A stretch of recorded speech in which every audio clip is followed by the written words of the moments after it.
예수님을 따르는 사람이며 하나님의 자녀로 살아가는 사람들입니다.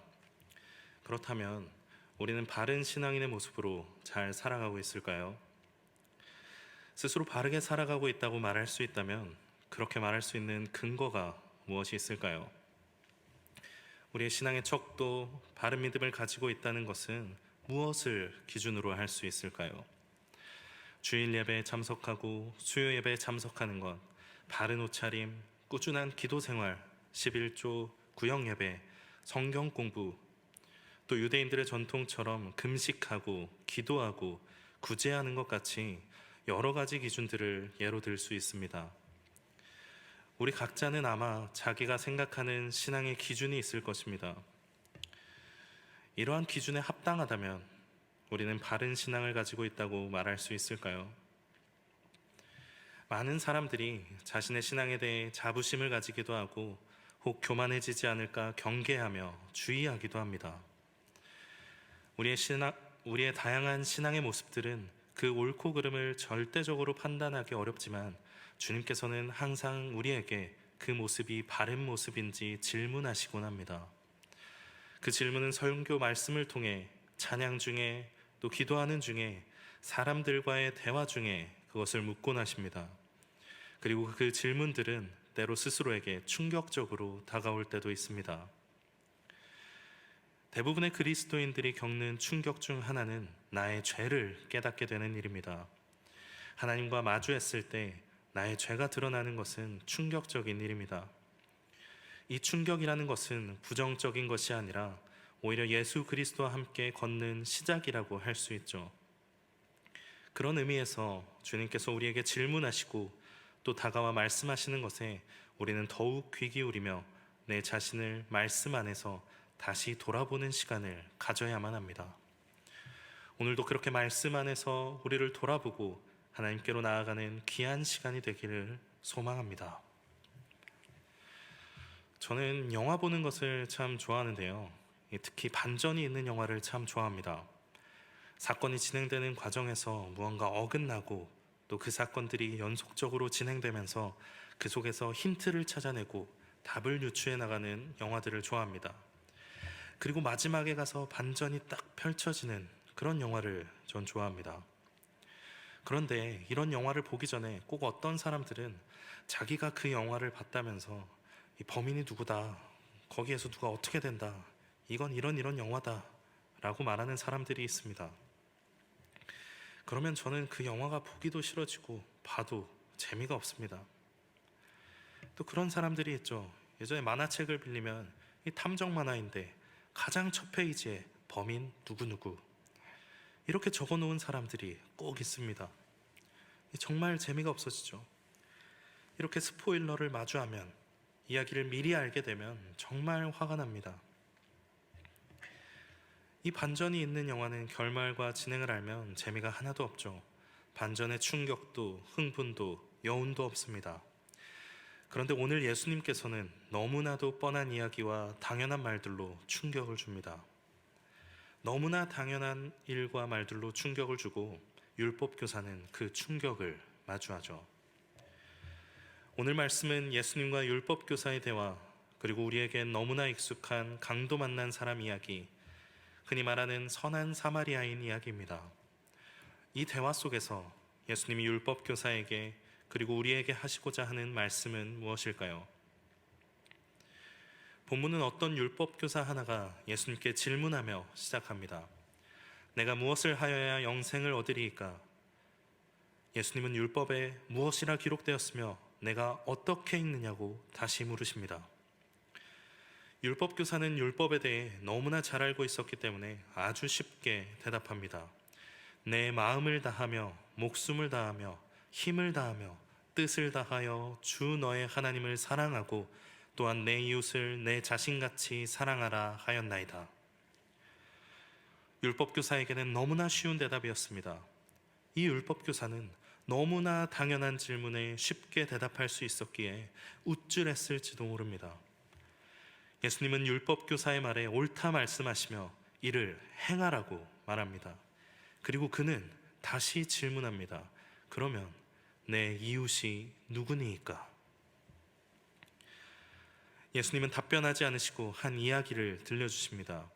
이 이야기는 우리가 너무나 많이 들은 내용입니다. 여리고로 가는 어떤 사람이 강도를 만납니다. 옷도 벗겨지고 맞아서 거의 죽게 되었습니다. 그때 한 제사장이 그를 보았지만 그냥 지나칩니다. 레위인도 똑같이 보았지만 마찬가지로 지나갑니다. 그런데 사마리아 사람이 그의 상처를 싸매고 주막 주인에게 돈까지 주어 그를 돌보게 합니다. 이야기 끝에 예수님은 다시 질문하십니다. 내 생각에는 이 세 사람 중에 누가 강도 만난 자의 이웃이 되겠느냐? 우린 이 이야기의 해석을 너무나 많이 들었습니다.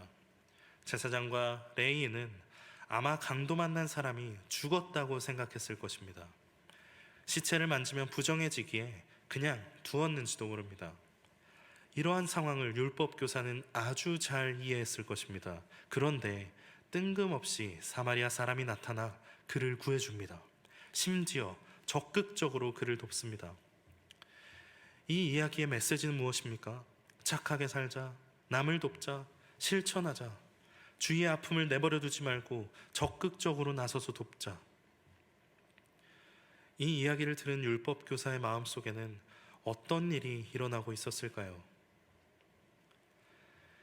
예수님의 이야기는 율법교사를 날카롭게 찌르는 이야기입니다. 그 이야기는 율법교사를 납작 엎드리게 하는 이야기입니다. 자비를 베풀며 살자는 이야기 뒤편에 심령을 찔러 쪼개는 말씀의 칼날이 숨겨져 있습니다. 이 예수님의 이야기는 율법교사의 태도와 아주 밀접하게 관련이 있습니다. 율법교사는 처음에 예수님을 시험하고자 합니다. 그가 권위 있는 분인지 정말 율법을 잘 알고 계신지 시험해 보고 싶었습니다. 그리고 예수님께서 율법에 무엇라 적혀 있나 물었을 때 그는 예수님을 얕봤을지도 모릅니다.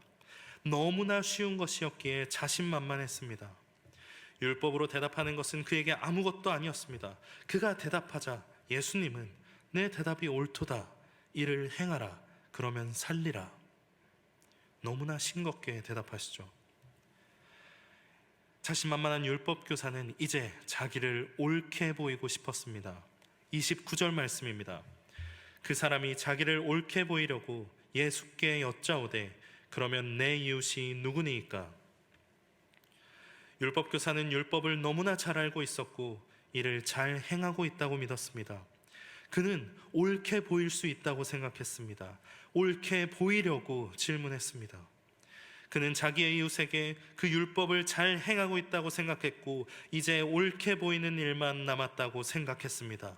그러나 예수님의 이야기 끝에 자신이 옳다고 믿었던 그것이 역전되는 충격을 마주합니다. 그는 옳게 보이고 싶었으나 인정받지 못했습니다. 오히려 그는 부끄러움만 남게 되었습니다. 오늘 우리의 모습은 이 율법교사와 같지 않은지 돌아보아야 합니다. 우리는 선한 사마리아인 이야기에 너무나 익숙합니다. 그곳에서 우리의 모습을 찾고 메시지를 얻으려고 많이 노력합니다. 그런데 우리의 모습은 제사장도 레위인도 사마리아 사람도 아닌 이 율법교사가 아닌지 돌아봐야 합니다. 이 이야기 전체는 사마리아인에게 초점이 있는 것이 아니라 율법교사에게 초점이 맞춰져 있습니다. 그가 하는 질문들, 그가 예수님 앞에서 보였던 태도, 그리고 그의 대답을 통하여 우리의 모습을 돌아보아야 합니다.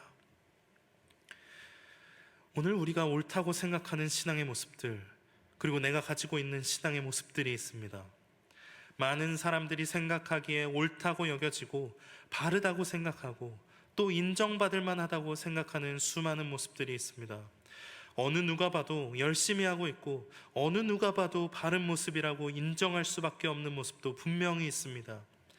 어쩌면 스스로 그 모습을 알고 있을지도 모릅니다. 여기 앉아있는 사람 중에 누가 신앙이 제일 좋을까요?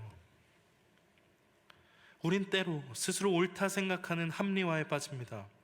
부족하다고 생각할 때도 있지만 누군가보다는 잘하고 있다고, 걔 중에는 내가 제일 낫다고 위안하기도 합니다. 그러나 위로도 격려도 위에서부터 오는 것입니다. 스스로 하는 것이 아닙니다. 스스로 무언가 생각하고 판단하기 시작할 때 주님은 물으십니다. 율법에 무엇이라 기록되었으며 내가 어떻게 읽느냐? 누가 강도 만난 자의 이웃이 되겠느냐? 당신의 열심이 위험한 이유라는 책에서는 우연한 바리새인이라는 개념을 이야기합니다. 우리가 열심히 신앙생활을 하고 하나님을 섬긴다고 하면서 도리어 그 열심으로 인하여 나도 모르게 바리새인이 된다는 것이죠.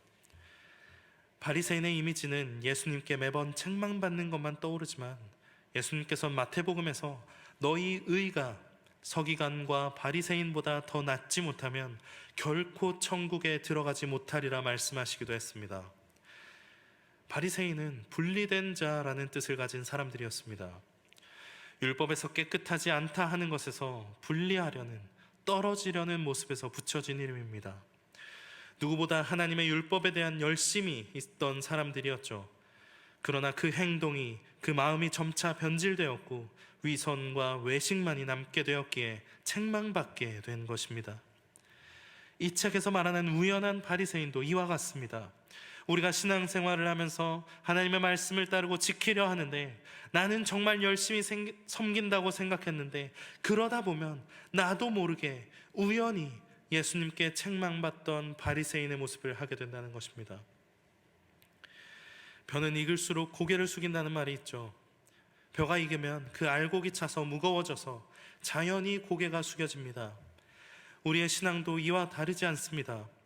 하나님의 말씀을 더 많이 알아가고 깨달아감에 따라 겸손한 마음으로 섬김을 계속해야 합니다. 신앙의 경륜을 쌓아가며 고개가 뻣뻣해져서는 안 됩니다. 사탄은 악한 모습으로 우리에게 찾아오지 않습니다. 누구나 경계할 법한 것으로 우리를 유혹하지 않습니다. 이 정도는 괜찮잖아. 너의 신앙 정도면 어깨를 펴고 목을 곧게 할 수 있잖아 하며 달콤하게 우리에게 찾아옵니다. 우연히, 그리고 아주 아무렇지 않게 우리의 중심을 변하게 만들어버립니다. 율법교사의 말, 그의 태도와 같이 우리의 말 속에 우리의 모습이 담겨 있습니다. 우리의 생각 속에 우리의 죄악이 담겨 있습니다. 주님께 드리는 기도 속에 나도 모르는 죄악이 숨어 있습니다. 주님의 뜻대로 살아가기 위해서 하나님 앞에 기도하며 찬양합니다. 우린 열심으로 섬깁니다. 이런 것들이 정말 필요하죠. 그러나 정말 우리가 집중해야 하는 것은 우리의 말, 우리의 생각, 우리의 질문이 아니고 우리가 잘하고 있는지 스스로 판단하는 기준이 아니라 우리에게 말씀하시는 하나님의 음성입니다. 너무나 당연한 사실이지만 우리는 그것을 잊고 살아갑니다. 하나님과 사람 앞에 옳게 보이려고 질문하고 행동합니다. 우리의 질문 속에 죄악이 담겨져 있고 주님은 그 죄악을 우리에게 깨닫도록 다시 대답하십니다. 오늘 본문 마지막 부분에 누가 이웃이 되겠냐는 예수님의 질문에 율법교사가 답합니다. 자비를 베푼 자니이다. 율법교사는 사마리아 사람이라고 대답하고 싶지도 않았습니다. 자신을 옳게 보이고 싶었지만 반대로 자신이 그토록 상종하고 싶지 않았던 사마리아 사람이라고 대답해야 했기 때문이죠. 그러나 사마리아인을 피하려고 했던 대답, 자비를 베푼 자라고 말하는 그의 말 속에서 다시 한번 예수님의 말씀이 자연스레 떠오릅니다. 누가복음 6장 36절입니다. 너희 아버지의 자비로우심 같이 너희도 자비로운 자가 되라. 예수님께서 이 율법교사를 만나기 이전에 원수를 사랑하라는 가르침 속에서 하신 말씀입니다. 너희 아버지의 자비로우심 같이 너희도 자비로운 자가 되라. 이전에 율법교사가 예수님을 만났다면, 아니 그 이야기에 귀 기울였다면 오늘의 질문도 하지 않았을 것입니다. 겸손하게 그의 신앙을 돌아보는 사람이었을 것입니다. 그러나 율법교사는 그저 예수님의 권위나 가르침에 대해 시험해보고 싶었고 그 앞에서 옳게 보이고 싶었습니다. 잘하고 있는 자기 자신을 내세워 보이고 싶었습니다. 내 이웃이 누구니까? 라고 묻던 그는 결국 자기 스스로 대답하고 맙니다. 자비를 베푼 자니이다. 그리고 자비라는 단어 속에서 이미 지나쳐 놓쳐버린 예수님의 가르침을 다시 생각나게 합니다. 우리는 때로 우리가 내뱉는 말들이 무엇을 의미하는지 스스로조차 잘 인식하지 못할 때가 많습니다. 그런 우리에게 예수님께서는 우리의 입술로 고백하게 하시고 떠오르게 하십니다. 그 고백을 통해 부끄럽게 하십니다. 그래서 그 부끄러움으로 무너지는 자신을 보며 우리는 때로 낙심하기도 합니다. 내가 잘하고 있다 생각했던 것이 무너지는 것은 너무나 힘든 일입니다. 스스로에 대한 믿음이 파괴되는 것은 정말 고통스러운 일입니다. 그러나 우리 주님은 언제까지나 그 부끄러운 가운데 우리를 두시지 않습니다. 우리를 부끄럽게 하시려는 분이 아닙니다. 우리를 쓰러뜨리려 하시는 분이 절대 아닙니다. 히브리서 12장 2절에 이렇게 말씀하십니다. 믿음의 주요 또 온전하게 하시는 이인 예수를 바라보자. 그는 그 앞에 있는 기쁨을 위하여 십자가를 참으사 부끄러움을 개의치 아니하시더니 하나님 보좌 우편에 앉으셨느니라. 우리는 우리의 믿음을 돌아볼 필요가 있습니다. 그러나 히브리서의 말씀처럼 믿음의 주요 온전하게 하시는 이인 예수님을 바라보며 돌아보아야 합니다. 그가 우리의 살 길을 보이셨습니다. 우리 앞에 있는 기쁨을 위해 부끄러움을 개의치 않아야 함을 보이셨습니다. 우리가 생각하는 신앙의 척도와 기준, 체면, 좋아 보이는 것들을 내려놓아야만 합니다. 거룩해 보이는 것은 모두 거룩하진 않습니다. 율법교사도 신앙에 열심히 있었고 겉으로 드러나는 모습은 정말 좋은 모습이었을지 모르지만 그 중심은 옳게 보이려는 것으로 가득했습니다. 많은 사람들이 십자가가 부정한 것이라고 생각했듯이 우리의 죄가 드러나는 것이 부끄럽고 창피할 수 있습니다. 그러나 그것을 견디고 하나님 앞으로 나아갈 때 하나님 보좌 우편에 앉게 됩니다. 내 죄를 인정하고 엎드리는 것은 결코 쉽지 않습니다. 그러나 그럼에도 불구하고 그 앞에 엎드려야만 합니다. 신앙의 열심을 가지고 하나님 앞에 내세우고 사람들 앞에 옳게 보이려고 하는 것이 아니라 예수님의 가르침을 떠올리며 겸손하게 따르는 자세를 가져야 합니다. 오늘 율법교사처럼 생각하고 말하고 있지 않은지 우린 스스로 돌아보길 바랍니다. 내가 잘하고 있다고 생각하고 다른 사람보다 낫다고 생각하고 사람들 앞에서 주님께 인정받고 싶어하는 모습이 있다면 회개해야 합니다. 빌립보서 2장에는 그리스도 창가라 불리는 시가 나옵니다. 그는 근본 하나님의 본체시나 하나님과 동등됨을 취할 것으로 여기지 아니하시고 오히려 자기를 비워 종의 형체를 가지사 사람들과 같이 되셨고 사람의 모양으로 나타나사 자기를 낮추시고 죽기까지 복종하셨으니 곧 십자가에서 죽으심이라. 그리고 그 창가의 시작은 이렇게 시작합니다. 너희 안에 이 마음을 품으라. 곧 그리스도 예수의 마음이니. 우리도 예수님을 따르는 사람입니다. 그러니 더욱 낮은 자세로 겸손함으로 예수님처럼 살아가길 소망합니다. 우린 연약하여서 또다시 죄악의 길로 걷고 옳게 보이려고 하지만 계속 돌이키게 하시는 예수님의 말씀에 귀를 기울이길 소망합니다. 그가 우리에게 필요한 말씀을 하십니다. 때론 그 말씀이 불편하고 부끄러워서 외면하고 싶을 때도 있습니다. 그러나 예수님의 말씀을 따르는 사람이라면, 예수님도 부끄러움을 개의치 아니하셨다면, 예수님이 몸소 겸손함을 보이셨음을 기억한다면 그저 천국잔치 구석자리라도 감사히 여기는 마음을 가지며 겸손하게 앉아 있어야 합니다. 그때 하나님께서 우리를 높여주십니다. 하나님께서 우리의 마음을 아시고 행동을 아십니다. 예수님은 마지막으로 이렇게 말씀하십니다. 너도 이와 같이 하라. 우리 스스로 생각하는 좋은 길, 좋은 방향을 선택하는 것이 아니라 예수 그리스도께서 말씀하신 대로 행해야 합니다. 나의 기준, 나의 생각, 사람들이 말하는 방향이 아니라 예수님께서 말씀하신 대로 행해야 합니다.